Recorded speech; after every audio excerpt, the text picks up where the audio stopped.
Good evening, everybody. I hope everyone's had a wonderful day.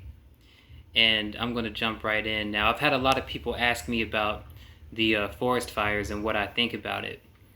And this is what I think, guys. You cannot destroy the world. If you could destroy the world, this would not be the first time, and it would not be the last time. However, we can destroy ourselves. Nevertheless, this is just our bodysuit, so we still would not truly be destroyed.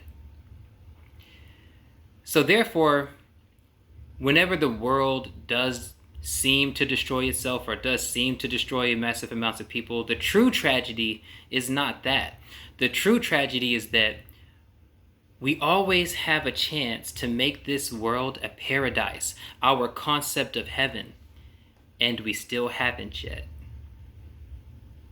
That's the tragedy.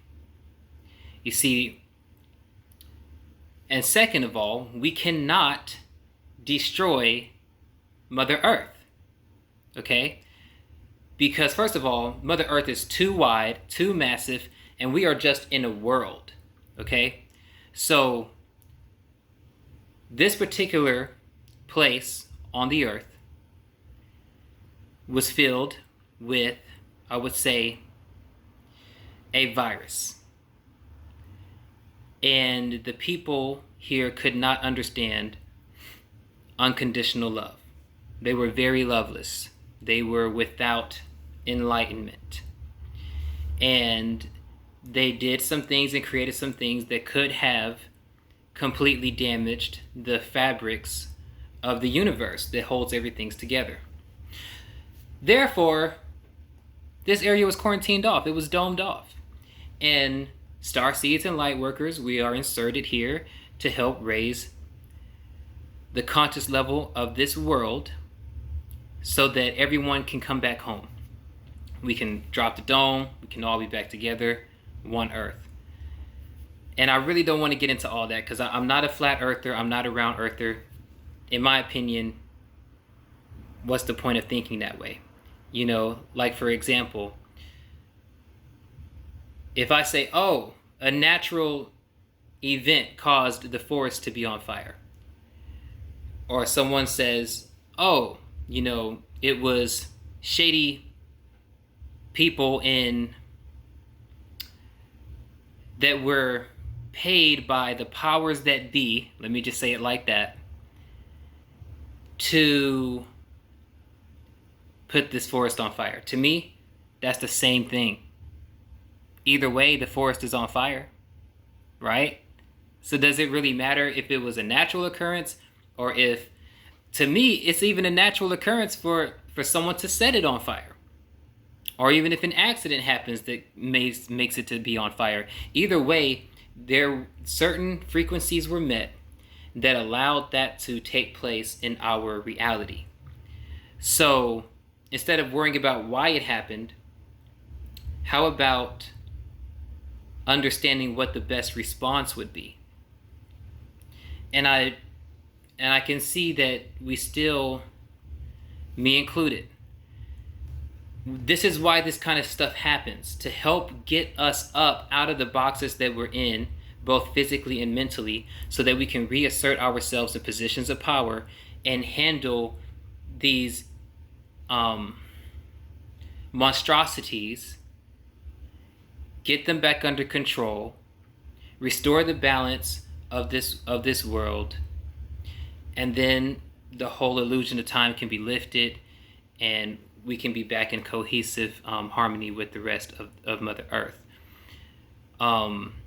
This is not the whole Earth.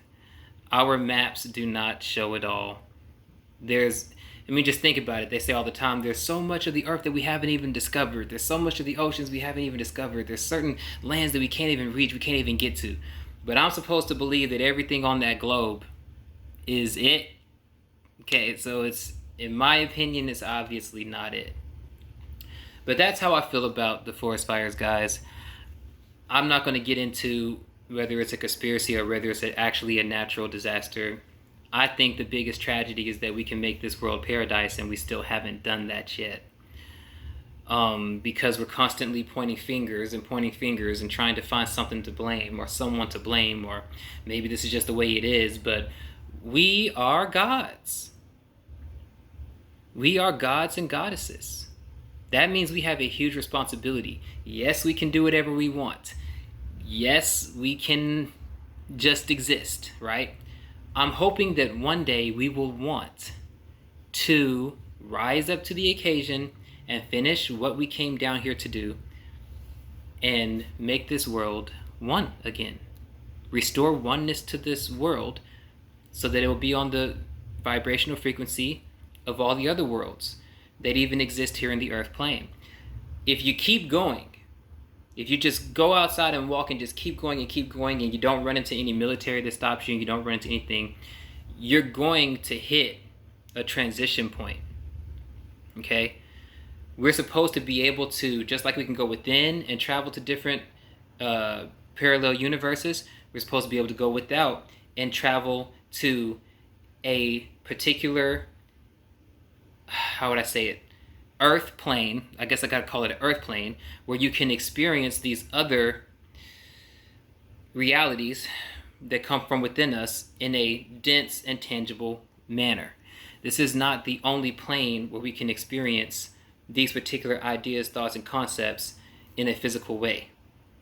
And there's other ideas, thoughts, and concepts and realities and shape forms and life forms that can also be experienced in a very lucid and physical way. Okay? So, with that said, just my advice is just don't be fearful. There is absolutely nothing to fear but fear itself, and whoever said that had to be so enlightened, y'all. So enlightened, because that literally means that if you can fear, you should be scared of that. You should. Because just you having the capacity to fear is completely like a virus, completely corrupting your ability to be powerful. I understand that some people might see fear and pain as a natural part of life and as a safety mechanism, but why do you need safety when you're Superman? Why do you need safety when you're all-powerful, immortal? We got to remember, we got to tap back into our power. And we got to understand that because we're vibrating so high, we are going to project out different realities to where we are always safe. We are not harmed.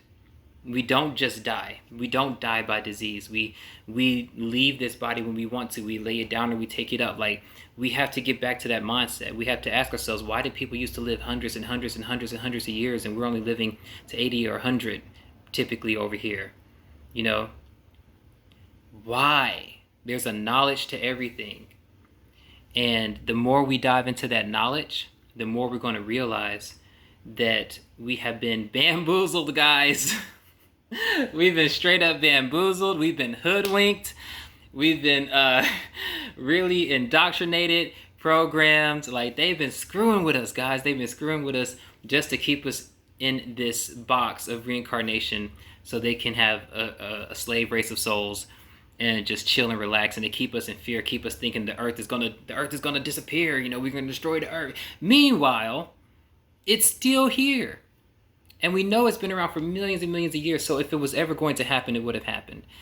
Okay, and if it happens, it wouldn't be the first time, and it wouldn't be the last time. Okay, hopefully it will be the last time, actually. I would like for it to be the last time. Last time was the last time. Let me say that. This time, there's no more destruction of Mother Earth, or of this world on Mother Earth. You see what I'm saying? There's no more destruction of that. Anyways, I love y'all. Y'all have a good day. Peace.